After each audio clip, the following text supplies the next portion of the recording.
ما نصحنا ما قلنا لك هدي. ازيكم عاملين ايه؟ يا رب دايما تبقوا بخير، وحشتوني جدا. النهارده هتكلم معاكم على اغنيه شيرين عبد الوهاب الجديده من البومها الجديد، اغنيه الدهب. لسه نازله كده حبه حلوين، يلا بينا.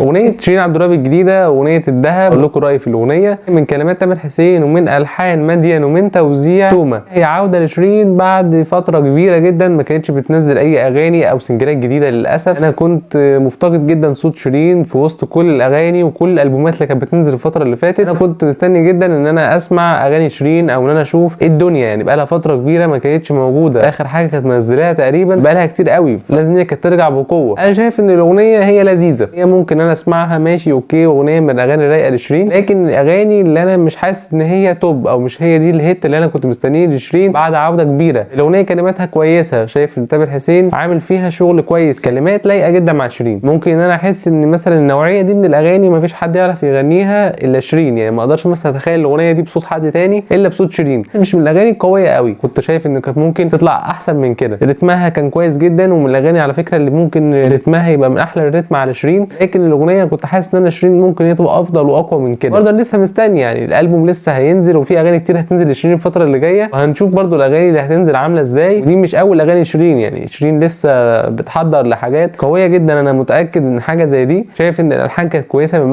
مدين ملحن جبار يا جماعه، ملحن بيعمل الحان قويه جدا، ودايما بحس ان هي محسوسه قوي لاي مطرب او اي مطربه هو بيقدم ليهم لحن بيبقى معمول بشكل متعوب عليه بجد. بالنسبه لي التوزيع من تومه كان لذيذ، تومه بيعرف يعمل التوزيع اللي هو من النوعيه اللي بتبقى مقسوم، مزيكا كويسه، كان باكج على بعضه، كان محترم. في اقوى في احسن من كده شيرين ممكن هي تقدمه، وخصوصا دي اغنيه بعد عوده كبيره قوي من شيرين. لا لسه شيرين قدامها تاني، ولسه انا مستني شغل اقوى لشيرين من كده. هي بشكل عام اقوى حاجه فيها كانت التوزيع، كلمات والالحان كانوا كويسين برضه مناسبين للتوزيع اللي اتعمل عليها. اغنيه اقدر اقيمها واديلها 6 من 10. انا عايز اعرف رايكم ايه في الكومنتات، تقولوا لي الاغنيه كانت عاجباكم ولا ما كانتش قد كده. شايف ان دي العوده اللي كانت ممكن شيرين تبقى تعمل افضل منها. شايف ان الاغنيه كانت كويسه ورتمها كان لذيذ وهتنجح جدا الفتره اللي جايه، بس شايف ان هي برضو من الاغاني اللي ممكن تتنسي بعد كده، يعني مش هتبقى من الاغاني اللي هتعلم في تاريخ شيرين قوي في تاريخها الفني. انا مستني كل رايكم وعايز اعرف كل رايكم في الكومنتات تحت، قولوا لي الاغنيه كانت عاجباكم وما كانتش قد كده. ده كان عندي النهارده. لو انت لسه جديد وتشوفني اشترك وفعل زر الجرس، اعمل لايك لو الفيديو عجبك، وشير في كل مكان لكل اصحابك قد ما تقدر. اشوفكم ان شاء الله خير فيديو جديد.